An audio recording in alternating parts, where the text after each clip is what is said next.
Okay.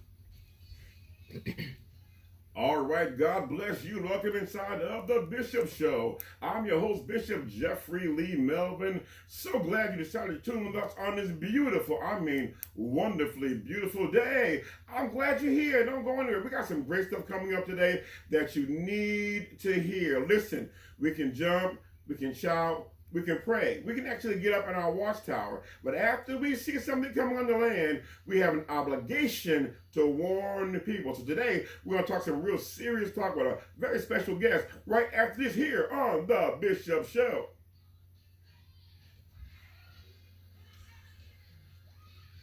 Gotta get my Zyrtec. Hey, Brother Yumas. Hey, Sarah Dean. Blessing to you all. Thank you for tuning in. Blessing to you all. I want y'all to hear this broadcast because it's loaded. It's loaded today. And you may not think this affects you if you don't live in Monroe County. But I promise you, it probably does. It more than likely affects you right where you live because we're dealing with the same spirit all over the place, all right?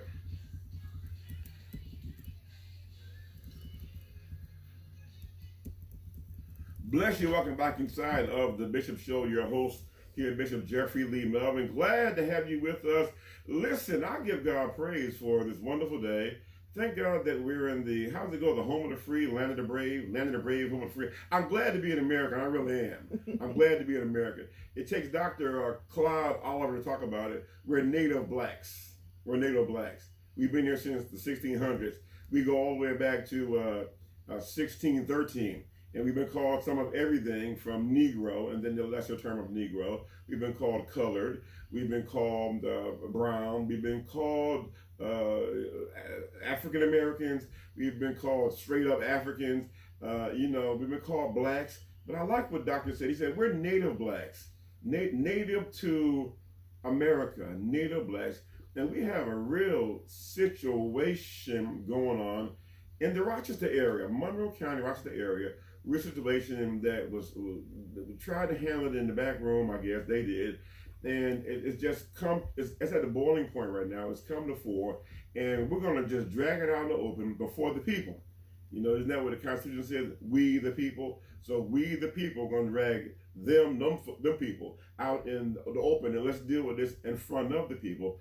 My special guest today, I have so much admiration for this young lady. Her name is Dr. Dejambra Robinson. It took me so long to learn how to say it first. Dejambra? Mm-hmm. Do I have to announce the S or the S silent? Dejambra. Dejambra. Okay, all right. See, I'm still learning. It's all right. Dejambra Robinson. God bless her. Go back a long way with her family on both sides. And she has really, really done a great thing in her own life by getting educated, raising her daughter here in the Rochester area. Blah, blah, blah. You tell me. Tell us, what about you should we know? Well, thank you. First of all, giving honor to God is head of my life. And I want to just thank Our Spirit Radio. And thank you, Bishop Melvin, for having me on the Bishop Show today. As you said, my name is Reverend Dr. DJ Robinson. People call me DJ for short because most people can't say my name. But right. If you want to say it, I can always tell when the telemarketers are calling because they're like, can I speak to... Having a fit. But the one thing I wanted to let people know about me is that I am consider myself a womanist theologian. I am ordained. I was licensed to preach in 2007, ordained to serve in 2012 by the Reverend Dr. T. Anthony Bronner, Elam Christian Fellowship, non-denomination. And I've been serving the church, or serving my community, actually. I've been serving my community for quite some time now. I'm a single mom, working 3 jobs, just like every other single mom, African-American, woman of color. Right. I wanted to just say, with the type of way that I study the Bible, with the type of way that I do things, I have a book that for my dissertation, which is, I hope this helps someone. It's a womanist response to spiritual and psychological trauma. Is it out? It is out, and I want a copy. Sure, it's on Amazon. It's on Kindle. I got a copy of mine in my briefcase. I'm gonna sign it and give it to you today. Okay, and I will make sure. I should have brought one today, but I will make sure I get you one. It's ASAP. And so, but for our listeners, they can go to the website. My website. Anyone wants to find out about me, they can go to the website. It is drdjrobinson.com. drdjrobinson.com. Our paths have crossed different genres and within city and community activities. And we've come to a common concern that we have. Now, way back in the day, in 1980, when I turned 18, my mom said, you have to go register to vote. I'm like, okay, so what do I register as? She said, a Democrat. I said, why? She said, because all blacks are Democrats. That's what you need to know. I'm like, okay. So I began to really dig into it, and I found out about the history of the Democratic Party and the Republican Party. I learned about the Dixiecrats. I'm like, And then I learned that there are certain people like Abraham Lincoln and Martin Luther King who were Republicans. And then I learned too that the Cubans were Republicans for a long time, even up to this modern day, but they kind of flipped over now. And so trying to really understand the flavor of the different parties. And so, but I know overall that, the Democratic Party seems to be the party that espouses the concerns of people of color, marginalized people who are disenfranchised. But now some things about the Democratic Party that I'm not with, and so we kind of got to navigate between those things. And so now the Democratic Party, they need to have certain votes to be strong. There's a vote that was called the swing vote. In America, it's the middle class vote, the Democrats. The Democrats who were the moderate, who Reagan was able to swing back in, I think, around 1980 or so. Okay. And so, but now we know locally, you say all politics is local. Locally, we tend to vote overwhelmingly Democrat. Would you agree with that? I agree with it to a certain extent. We have to remember that the United States of America is divided between North and South. And so you will find certain people in the southern part of our United States that ascribe to the more Republican views. But you also have to remember on those Republican and Democrat sides that we have conservative and then we have liberal.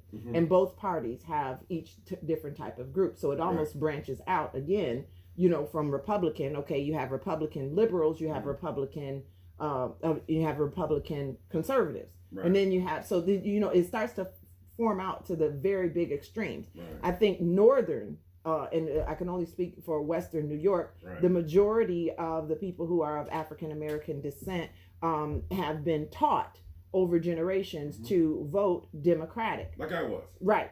And so the thing about it is, in 1980, I was probably just being born. How about that? I remember when your mom was carrying you. Right, exactly. And so, that has been the, what I want to say very carefully, the cultural indoctrinated or the cultural norm that we were taught to become Democrats. Now, why? And sometimes when people ask me, they say, well, what party are you from? I say, well, I'm registered as a Democratic vote.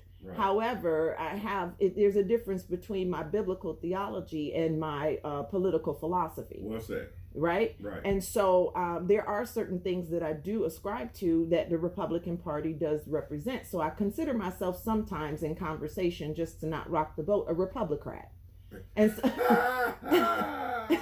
a Republican. Because I do believe that African American people and all people should have the right and opportunity to be able to gain financial and economic status.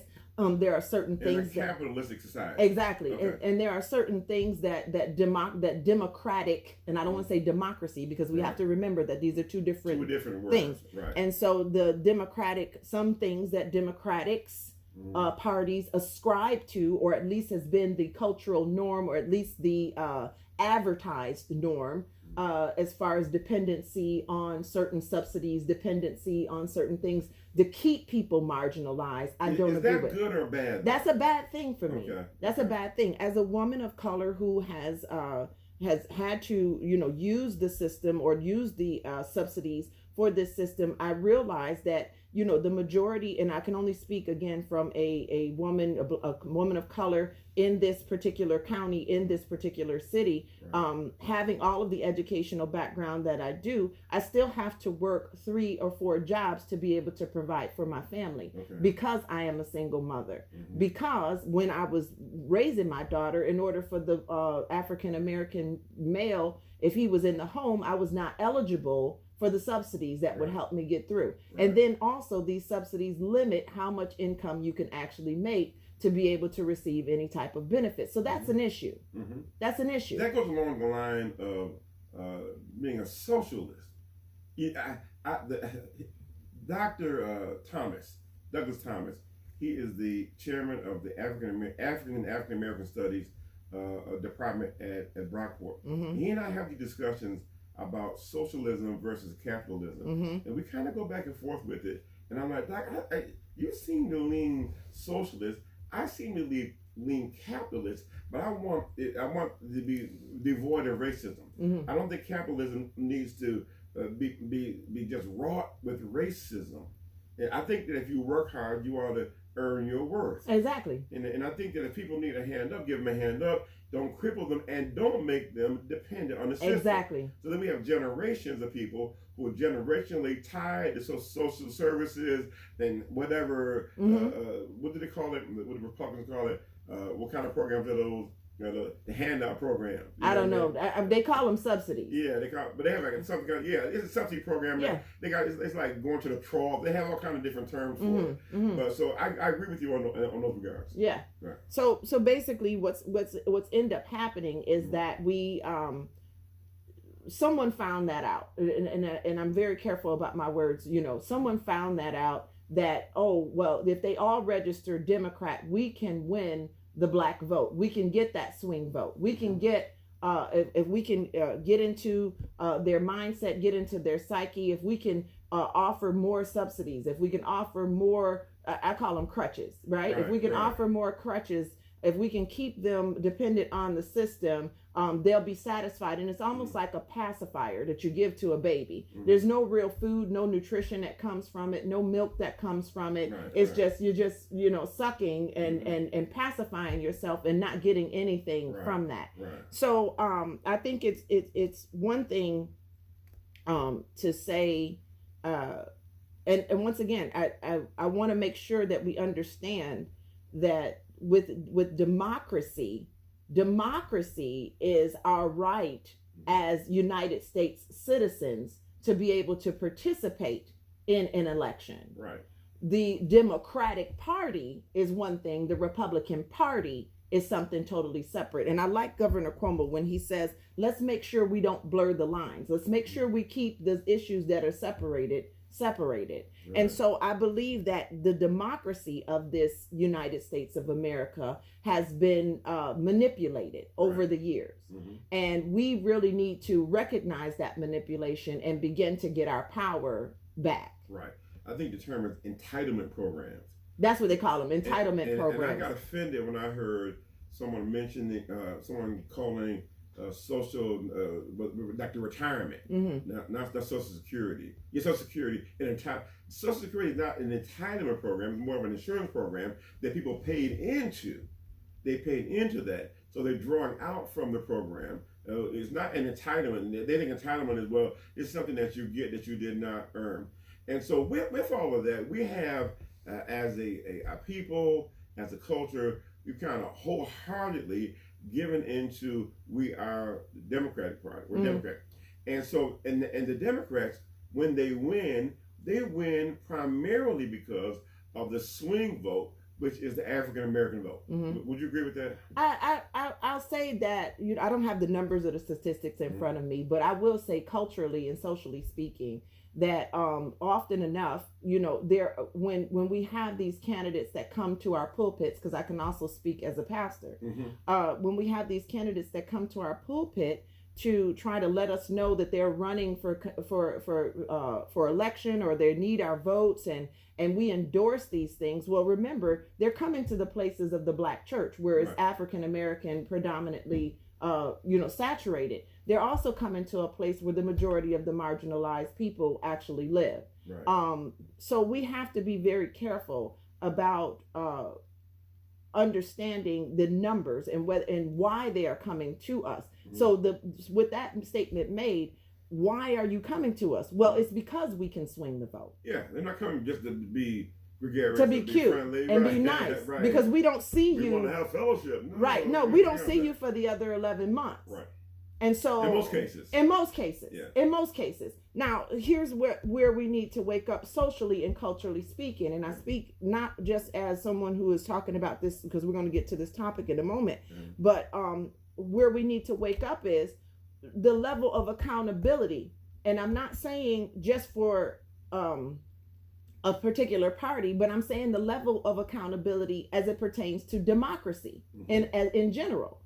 We need to hold all of our elected officials accountable for the promises that they come into our churches, they come into our counties, they come into our cities, they come into our neighborhoods, and then they make all of these appearances, and then here it is. Can I be spiritual for a minute? They have this appearance of godliness, but they deny and lack the power. When it comes down to, we're going to vote for you and we're behind you, and then when it comes down to policy change, we're not getting the results that we need. We've been pacified. Things have changed. Right. Yeah. I hope so. No, that's what they'll say. Things have changed. Yeah, right. There was. Oh, we weren't able to get that done. Oh, well, there was a policy. Oh, well, they only put this on my desk 2 or 3 minutes ago, or an hour and a half. We didn't get a chance to review. Let me get back with you on that. All right. That's what we hear. Stuff like that, right? Email the office, or the information is on the website. They call that bureaucracy. It's the runaround. So here in Monroe County, and I'll just say this, and I've been saying this. I've been doing different news conferences and whatnot, and I've been letting them know I'm native Rochesterian. I've been here since I was 5 years old. Mm-hmm. I remember every mayor in Rochester since Stephen May in 1972 in my second grade classroom. Mm-hmm. So I've known every mayor, and as I've gotten older, I've worked with different mayors, and so now we have Mayor Lovely Warren, who I think is the most ingrained mayor that we've ever had. Of course, hats off to Bill Johnson. Who I work with. Bill Johnson's from Virginia, but he's a Rochesterian. We had Duffy, and then we had a few. Tom, Reynolds, I think it was. Tom Richards. We had Richards. I don't know, because we had Ryan sightings back in the early 90s. Tom Ryan, and he would never come out, and they would say on a certain radio station, they would go, "We have a Ryan sighting. Where'd you see him? We saw him downtown." So he's like a hermit. And so, but I give him credit that he did appoint me to be on the commission for RC television. But I went downtown and I fussed about what they were doing with cable television and then the Access channel. So he wrote me a letter and said, "Hey, be on the board." And so that worked out real well. But now we have a mayor that is progressive. She's from Rochester. She has Rochester roots here. And what has happened, obviously, is you've seen more folk join the party in elected positions. You have Brittany Wells, who my wife taught in Sunday school back in the day. Right. She is the chairperson of the Democratic Party. You have Jennifer Boutte, who's running for county executive. You have Deshauna Booz, who is acting as the chairman of the Board of Elections. We'll come back to that, right? She's the acting chair right now. Acting commissioner. Commissioner. And then we have a young lady that's running for the state senate, Tradewick. Miss Tradewick. Renita Tradewick. And I'm missing a few. I'm missing one or two. And I mean, you have let's remember we have Vince Felder, who's a county legislator, Glenn Gamble, who is not in now, but we play football together. He termed out, and then you have Willie Lightfoot, who termed out as a county legislator. But right now, you have Ernest Flagler, who's in there, but he's running for to be a state legislator. So you have people of color who have, now get this, over the years, voted for Democratic folks that didn't look like them. Mm-hmm. But now, as the city has widened, we've had some white flight. We have the numbers to be able to put our people in to the office. Now there has arisen, I guess, a pharaoh that knew not Joseph. We're having some political unrest in Monroe County, and you and I have been kind of designated amongst ourselves and other leaders to deal with it. So I'm gonna let you talk to that issue. Well, what sparked it, and first of all, I want to just say hats off to our current mayor, Lovely Warren. I was, all of us, I think the majority of us, Lovely, Brittany, Jennifer Boutte, Lashana Booth, I believe Renita, I think we're all almost from the same era, at least, as far as generationally. Just about, yeah. Right. And even some of the current, and so some of the current county legislators that are either succeeding or moving up in the ranks. The majority of us are at this place of generation. I think we're not necessarily Generation X. We're not necessarily, but they call us Zennials, right? We're not millennials. Zennials, right? And so what ends up happening is, first of all, I just want to give a big shout out because knowing how it feels to be a woman in leadership, right? It is a very difficult task when you may or may not have the right type of support. So even in pastoral leadership, we understand that in any type of leadership, you have to make sure that you maintain your base. Even when we look at David, right? Whenever he went out to fight, he always makes sure that he had his men, David and David's army, right, with him. And so, with this issue that is currently happening with our Democratic Party, we found that the majority of us who have supported people who do not look like us, but we believe that they had our best interest in mind, are now well, I want to use the safe word, not necessarily climbing the rating, but they are following the due process for elevation. Right? Even in our churches, we have a due process for elevation, right? And so with this that is happening, now we're starting to find more pushback. So currently in our Democratic election, this is a Democratic election year. Our primary is June 23rd. Right now, the Democratic Party lost its first commissioner because she stepped down.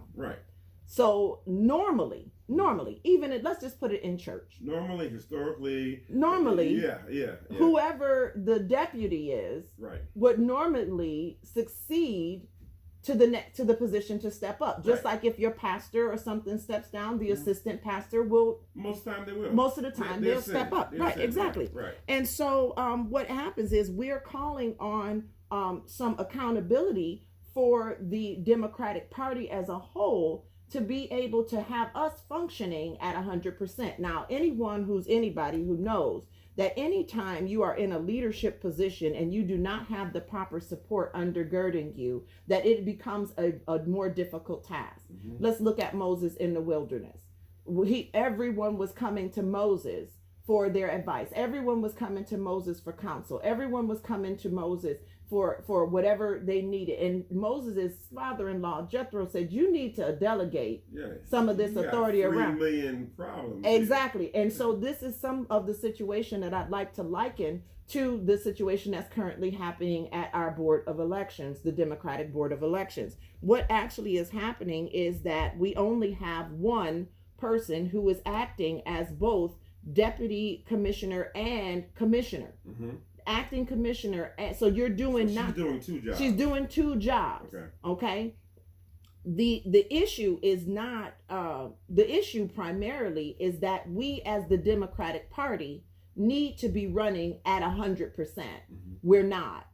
The Republican Party has a commissioner, a deputy commissioner, all of the parts in place, but we, on the other hand, do not have a commissioner. We need, we have our deputy commissioner who's functioning as the commissioner. And then we have some other people who are on leave of absence. And then just yesterday, they announced that they will not put a position to hire anyone to come and help support our Democratic Board of Elections with supervisory.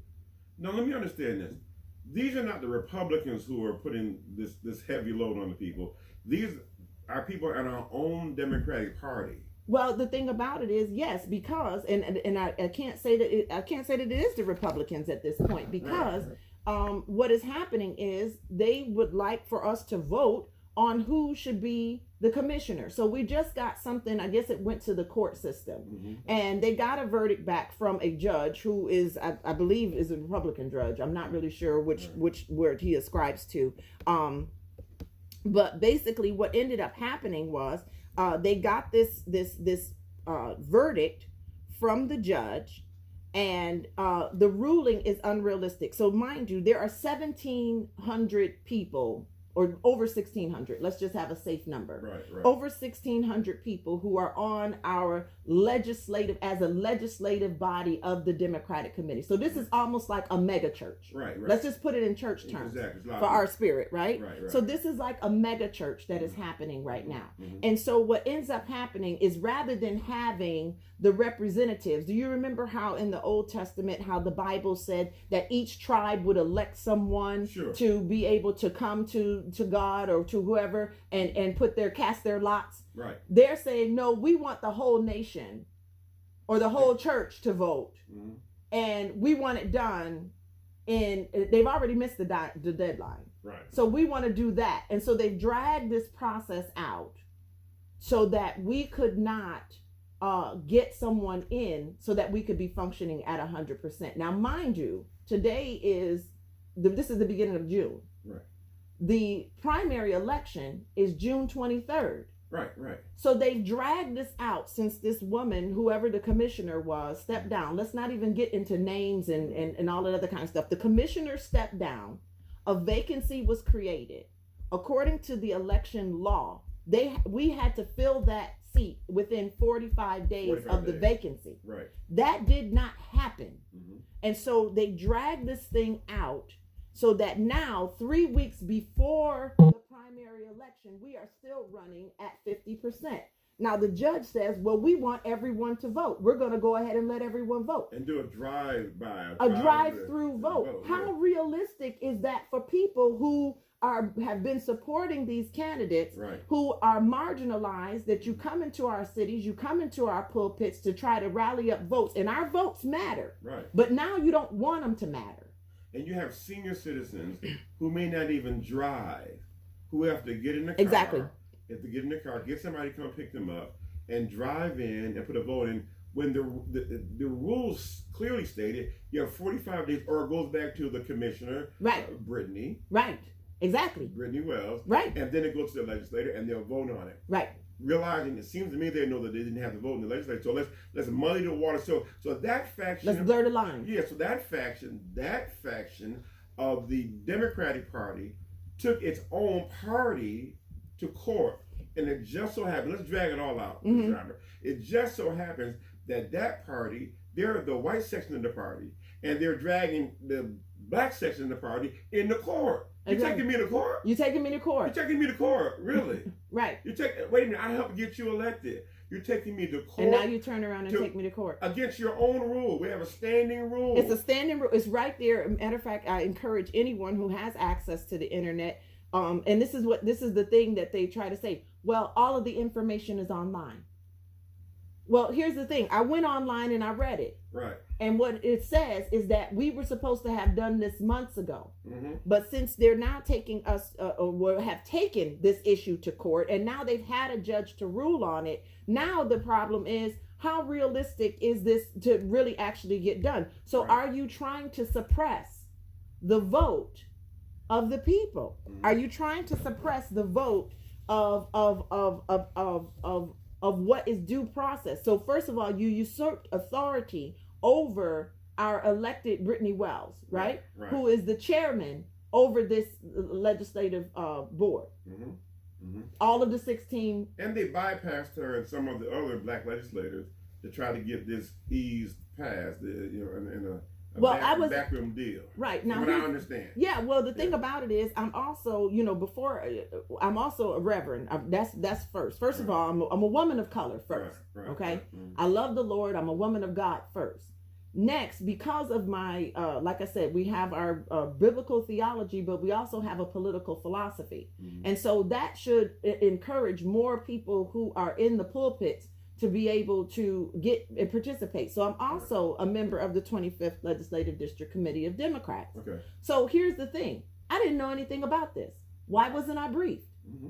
Why didn't I know what was actually going on with this court case? Right? Mm-hmm. So why is there such a secrecy? There are a lot of people that are on our legislative district Democratic committee that do not have access to internet. They do not have access to emails. They do not have, you understand what I'm saying? And so they're missing a lot of the pertinent information. And now you want us to come and drive through and cast our ballot over 1,600 people 3 weeks before an election is supposed to happen. That's unrealistic, and it's trying to back. It's also unfair. Yeah, it's unfair. Yeah. It's not fair. It's not fair to a lot of the people. So now we have to, again, work to level the playing field. We have to get involved with all of what's going on. And that's why we're here today, folks. Those that are just tuning in, I know usually we have a break right now. We go to music, but we're not going to do that right now. This issue is vitally important. So, well, why are we talking about politics on a station that deals with gospel? Because this affects your life. That's right. It affects your life. We if you look biblically, there's always been leaders that will speak truth to power. Nathan told David, thou art the man. Thou art the man. Elijah told Ahab and his wife Jezebel, y'all are causing Israel to sin. Right. He looked at Ahab, and Ahab said, are thou the one that troubles Israel? He said, you're the one that troubles Israel and your father's house. Mm-hmm. It was John the Baptist that told Herod, you have no business having your brother's wife as your wife. That's your right. wife. Jesus said, go tell that fox I'm in town. Go let him know that I am here. Right. You know, Paul, he spoke to the face of the magistrates and the kings and told them when they were wrong. So understanding, we've always had a time, biblically and historically, that the people of faith spoke to the civic people, because our people are people of faith, and they're also part of society. Right. So I think it's incumbent upon us as leaders who represent the people to at least let the folks know what's going on. That's why we're here today. We're letting you all know what's going on, even within our Democratic Party here in Monroe County. And while I'm on that, this is not just something that is germane to Monroe County. We've been talking to folks. This is going on all over the place. Yeah. Where you come in the pulpits, make all these glowing promises, and then once you get in, all because it's kind of like the back in the day when our people worked the land, they were sharecroppers, and then they would come in after having the crops and bring all the crops in, and then the master would say, the boss man would say, you know, you did real good, John. If you do this good next year, you just might get out of debt. Well, John didn't have his education. He didn't know you were ripping them off. Mm-hmm. And so I hate to put that scenario like that, but it feels like that. Mm-hmm. And I think that we're dragging you out of the hole to let folks know what's going on with this. And we're also saying, if it's going to be like this, if you're going to change up, we're going to change up. That's right. That's right. Because, see, the thing about it is, you know, we elected these people. Right. These people that are infighting, and the Bible even says, and I believe Governor Cuomo said it the other day, he says a house that is divided, he quoted the scripture of the Bible. He didn't just hold it up in front of a church. Okay, come upside on. Down. Right, exactly. We didn't even see what it was. We don't know what that was. Upside down book. and so the tag was running out of the wrong side. The holy part I don't know. We don't even know if that was even the right book. Right. And so the dilemma is that we elected these people, right? You know, John, I have to stop on something. They probably couldn't find the Bible in the White House. It probably wasn't there. They just got a book of history out of the library and said, look, Mr. President, just turn it backwards. They won't know the difference. Look, if he was holding up a book of history, right, for this United States of America, that's even more of a nonverbal statement than anything. Absolutely. In front of a church. Absolutely. Come on now. Come on here. So let me just get back to this. Okay. The dilemma that we are experiencing is that we elected these people to represent us. So even if we can definitely pull, you know, the thing about privilege and entitlement, because I believe that when we said privilege, they fired back with entitlement. Right. So that was their fire back. That was their hit back at us. Oh, well, exactly. You think that we're privileged. Well, we think that you're entitled. Yeah. Right. So, but the thing about it is the main meat of this particular, at least the initial part of this particular fight, is that we as the Democratic Party, which the majority of people are registered Democrats, are African American, Right. are having our vote suppressed, and we are functioning at 50% capacity. We do not have enough volunteers. We do not have the right, as far as the support for our leadership. And the thing about it is, with this judge, he did not rule on the standing or jurisdiction, right? Right. But he should have. And then he also did not account for the COVID-19 cases. Don't forget, remember when I talked earlier, Governor Cuomo reminded us yesterday that we should not blur the lines between all of this stuff that's happening. Right. And so we still have a COVID-19 pandemic out there. In the midst of the protests, in the midst of the rioting and all that, there's a disease out there. There's a disease out there. But then at the same time, if we're going to say in the midst of the rioting and the protests, in the midst of election, there's a disease out there. So how are we going to do this in 3 weeks, right? Right. And so, it's a discriminatory practice against the people. And so the thing about it is, people without reliable transportation, which we covered, people with compromised health systems, even if you do have a car, don't forget that the COVID-19 is still out there. And if you come and cast your ballot, you're still putting yourself at risk of and then also I need to let you know that in our legislature, we did have a lot of, because remember, you said in 1980, your mom told you register as a Democrat. That was it. So here it is. And all my classmates. But we have a lot of people who have been working these polls, who believe in the rights of marginalized people, who believe in the rights of African American vote, who have been working these polls for, let's see, over 20 some odd years, right? 30 some odd years and longer. Right. And so we have lost about 50 people in our Democratic legislative to COVID-19. So now we're crippled as far as how many votes. Well, actually, now we already have the facts that the majority of marginalized people are being hit the worst by this pandemic. Yeah.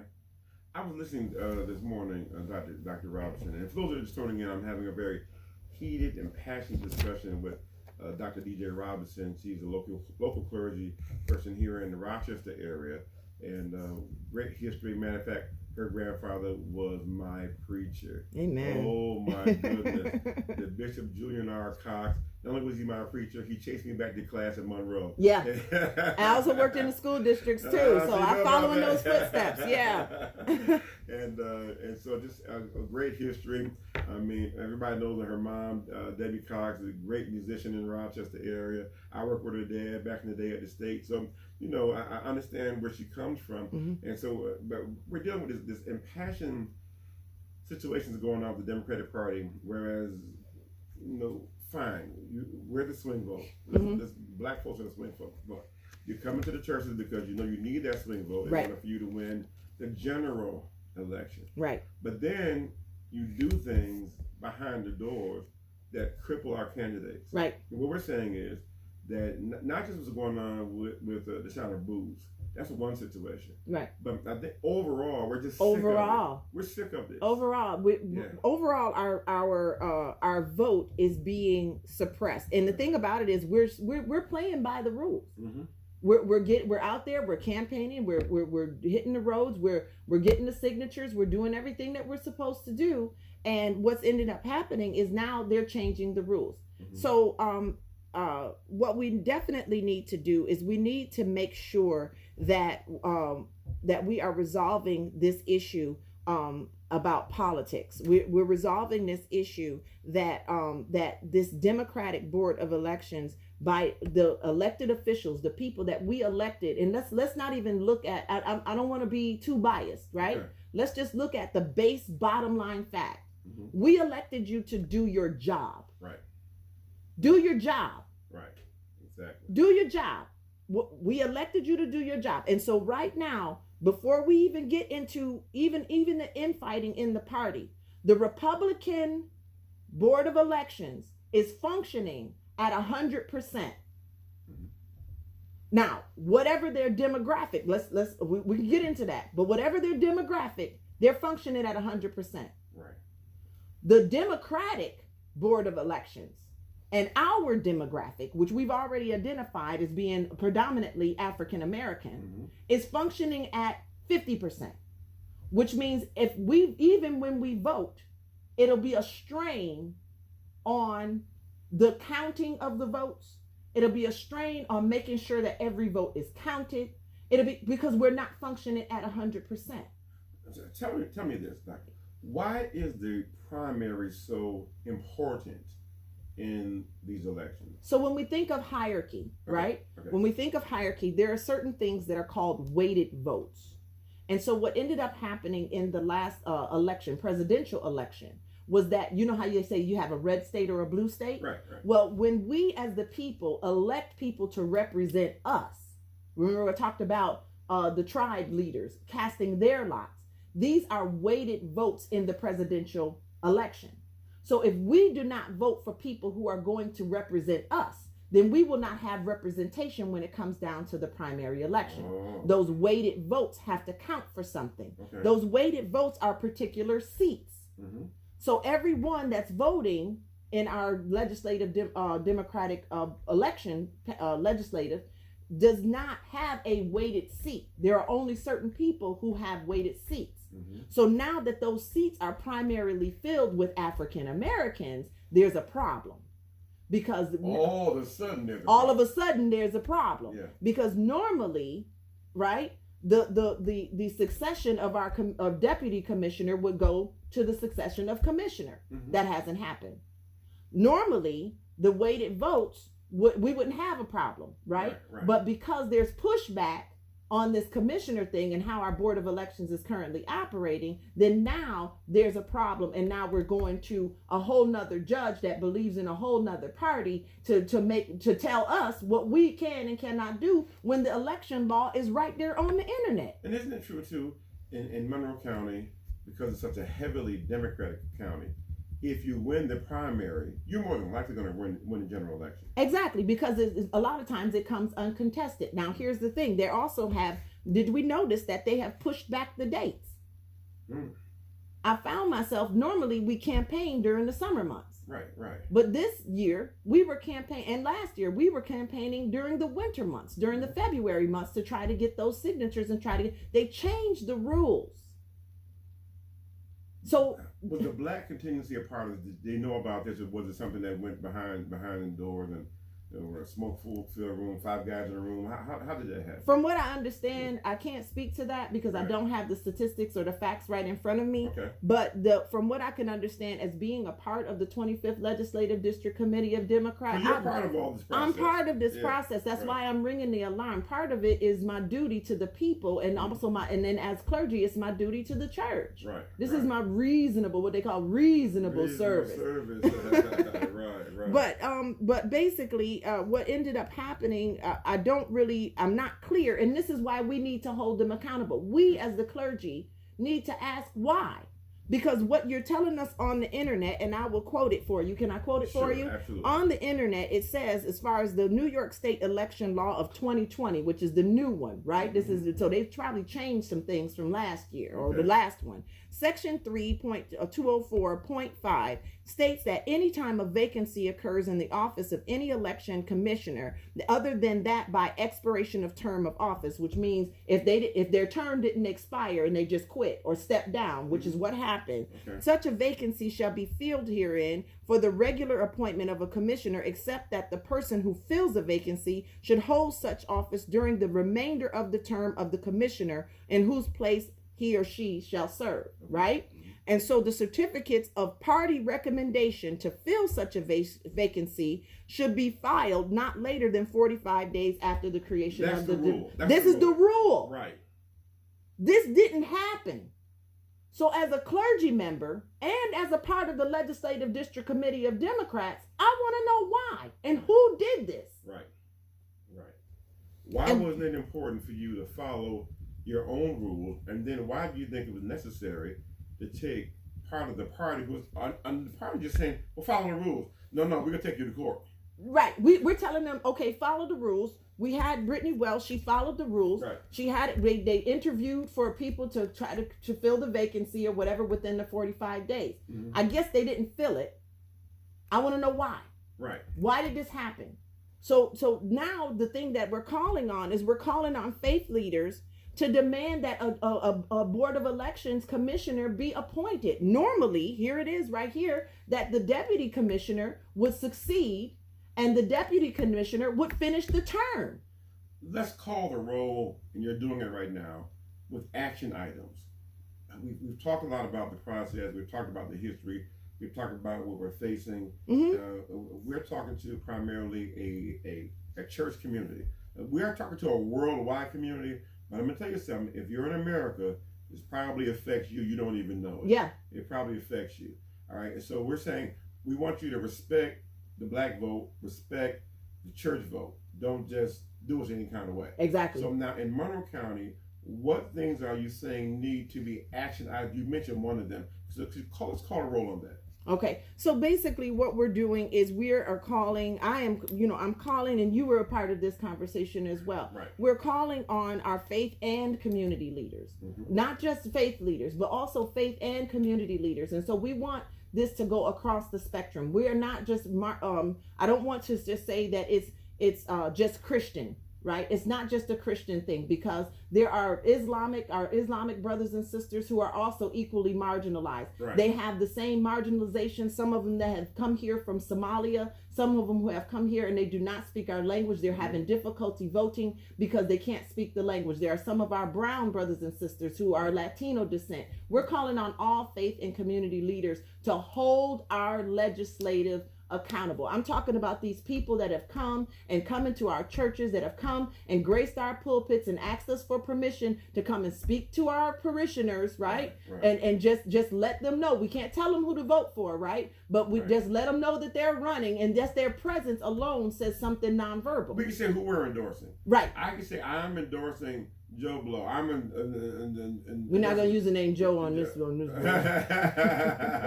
I'm endorsing this cat and this lady right here. Right. That we can't speak for the church. But allowing them entry speaks volumes. Exactly. Right? Yeah. And so people go with what they recognize. So we're saying, okay, we let you all in our churches. But then at the same time, we need to do our part and hold these people that we allowed in our churches accountable for the promises that they made. Right. Doesn't God hold us accountable? Indeed. Right. Right.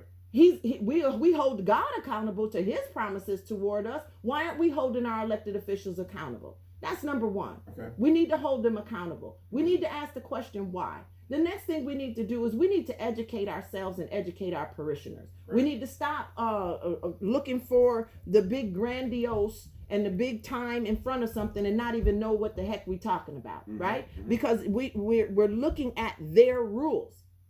Right. So just the same way as we read from the Bible and we say, well, God, you promised yes and amen, and God, because you promised. You went online and the rules are public. They're public. Anybody can pull them up. Where did you go for that? I went to the Monroe County. It's monroecounty.gov, and you can go into Board of Elections.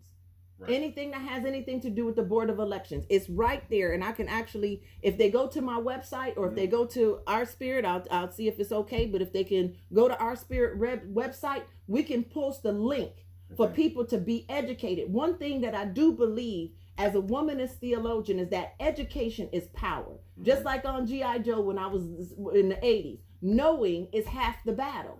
And then here's the scripture for it. My people perish, here it is, for a lack of knowledge. And so if you're playing a game, one of the two things that I always say, and this is my personal philosophy, if I want to win a game, I'm going to play a game that I know how to play.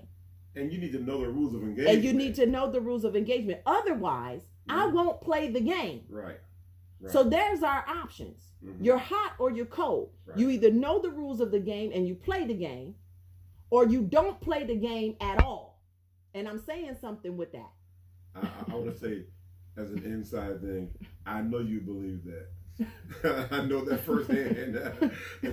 What rules we're playing by, what's going on here. Right. Put everything on the table. Oh, we can't do it. Peace out. Right. Basically, and the thing about it is, I'm not gonna play a game that that the odds are set against me. Right. Because I'm not doing anything but frustrating myself and making myself spin and go what is it? Go around the mountain for 40 years talking about the same thing.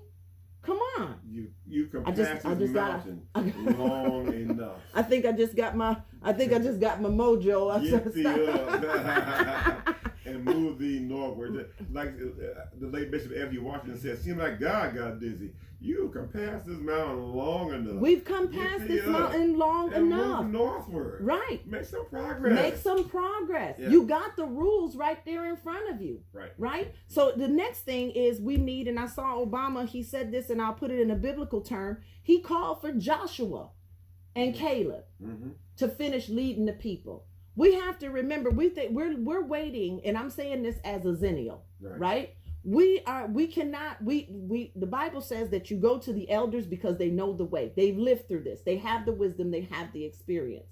But we are the working class. We are the people, we mothers, single mothers who are working 3 and 4 jobs, paying taxes. Doing the heavy lifting. Right. We need to get like Joshua and Caleb. And the thing about it is the Moseses need to pass the baton. Moses gave Joshua a stick. He said, listen, if you get into any trouble, wave the stick. Right. If I were to hashtag anything right now, I would say wave the stick. We've been passed the baton. We have the power right now to get to our elections. We have the power. We have the vehicles to get our elderly to the elections. We have you understand what I'm saying? We have the manpower. But what we've been rocked to sleep. We're so encumbered. I don't mean to take over your show. We're so encumbered and so boggled down and so distracted. This is the other thing. Don't fall for the okie doke. If I could just make a plea to the people who are Zennials or from that 1977, some 75 to 85 or 89, don't fall for the okie doke. Don't get distracted. Don't get bogged down. We got distracted by Kobe Bryant dying in a helicopter, and the next thing you know, coronavirus was disproportionately taking us out. And on the same day that those headlines came out with Kobe, there's a little section saying coronavirus, the COVID-19. Exactly. And I was messed up behind Kobe. I came up with Kobe. Right. And of course it was very tragic. Of course. And we ignored something that was going to be tragic as well. Exactly. That was going to hit us even harder. Right. And so sometimes the strategy is to hit them while they're grieving. Right. Now we're in another state of grief. Let me say this too. I'm hearing, because I listen to all kinds of media, radio and television. The conservative people are saying, well, more people die from the flu than COVID-19. And I asked my wife, I said, honey, who do you know that died from the flu in the last couple of years? She said, nobody. Now, I've known 55 people to die in the last 2 months. About 48 of them died from COVID-19. Yeah. So I'll read the roll for you. I know people that have died in this county. Of course, I'm connected in a church that has 20,000 congregations around the nation. I'm the bishop of Rwanda, so I know a lot of people. But I know tons of folks that died from this terrible, died, lost their life. Friends, my godson's dad died. My mentors died. The second in command Church of God in Christ, Bishop Pierre Brooks, died. Bishop Nephew Wells died. Friends that died. My friend Bishop Shear, Karen Shear's mother-in-law, mom died. So you may not have known folks that have died because it may not affect you as it's affected us. But I know people that have died. This is a very serious disease. And I'm concerned with all of these going on, and we're marching and whatnot and looting and all types of stuff. I'm concerned in the next 14 to 21 days. Right. Is there going to be a resurgence of this COVID-19? I'm telling you. And so I'm looking at my time, and I'm going to this is the most patience you've ever shown on my program. We couldn't get you to talk today. I really wish you could have got you. Maybe next time. Maybe next time. Yeah, or even this time. What you got to say, Dr. Cooper? Yeah, because you're a pastor.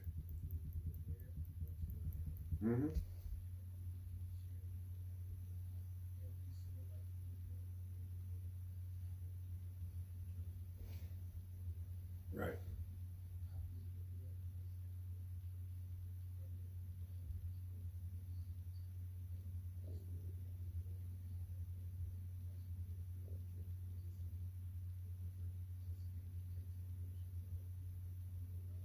Right. Mm-hmm. Mm-hmm. Right. That's right. Mm-hmm. It's a paradigm shift. Right. Mm-hmm.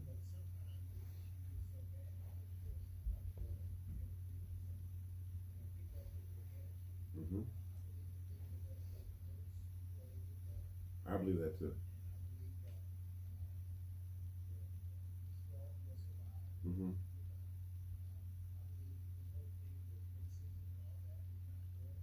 Right.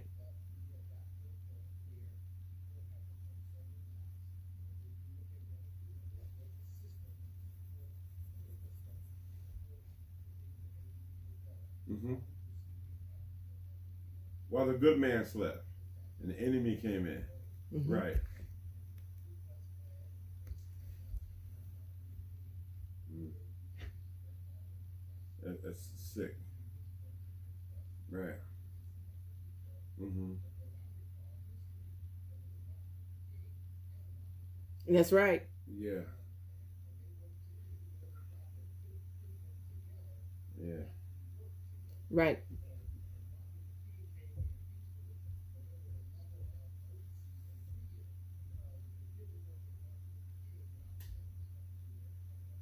Right. Right.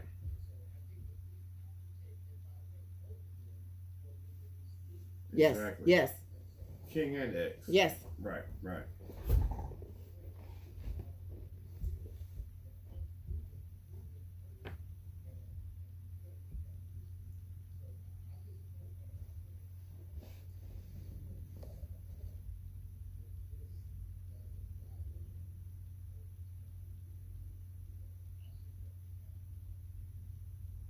Right. Exactly.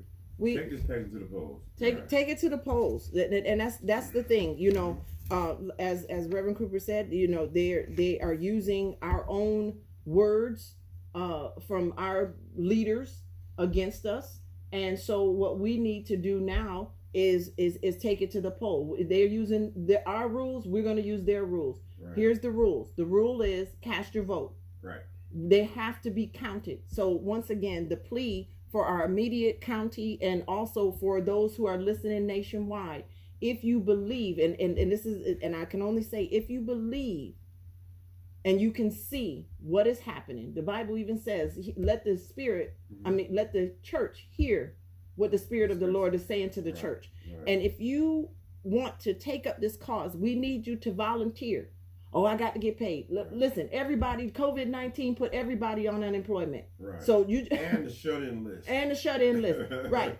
We need churches to start to call people. Okay. Call your missionary board. Mm-hmm. Tell your hospitality team to also check to see not only are they okay and do they need communion, but are they registered to vote? Do they need a ride? So the action items are, let's shoot them off. Okay. I know you're really detailed. We need to know what's going on. We need to know what's going on. Well, I have this thing called verbalize, organize, mobilize. So we're verbalizing. We're now. verbalizing. So you and I are going to be doing press conferences. We're going to be doing right. You've already done a press release already. We've done a press release. You're going to be seeing us in different forms of media. Mm-hmm. So we need to verbalize what's going on, find out what's going on. We're doing that. We need to organize. Right. And part of the organization is knowing what's going on. Educating your community. Educate the whole community. Right. Educating yourself, knowing what dates are coming up, and you mentioned those dates. Yes. Too. Now let me just put this in too. For the primary election, everyone should have gotten an absentee ballot application. Okay. This is the thing about it is we have to remember that the majority of the people who live in our city read at a 6th grade level. Mm-hmm. Okay, we have to remember that too. But me and you will get on about the educational thing later. Okay. All right, but the application Mm-hmm. that they sent you Right. must be filled out and it must be signed. Mm. Now it has to be in, and I'm going to say they say the 16th, but I'm going to say the 12th. It has to be sent in so that you can receive a ballot. So this is for everybody? Anybody who wants to vote by mail. Okay. Okay? That's anyone who wants the mail-in vote. It's two totally separate things. The vote that Trump is fighting. Right. Okay. So you have, but see, they're dragging their feet. So you have to mail that application for your ballot by June 16th. I want to tell everybody, get it in by June 12th. Yes, to be sure. Right, just to be sure, to make sure that it's postmarked. If you're going to mail in your ballot, you need to get that ballot back in the mail to fill out. Okay. The ballot has to be in or postmarked by June 22nd because June 23rd is the election. Wow. Okay. So we have some deadlines here. We got some serious deadlines. This is why we need our Board of Election Commissioner appointed, because a lot of this, or we need volunteers, we need support. The other thing that I want to tell people is that there are early voting sites all around, and I will send our Spirit the link, and you can also go to the website and get the link. drdjrobinson.com. I'll put it on my website as well, and any other churches need to put it on. What about the convention itself? When is that going to be? That's still up in the air. I think we're going to have it pretty soon. Field, right? Yeah, I don't know what's going on. They need to keep us in the loop. Lord have mercy. I need a Coca-Cola.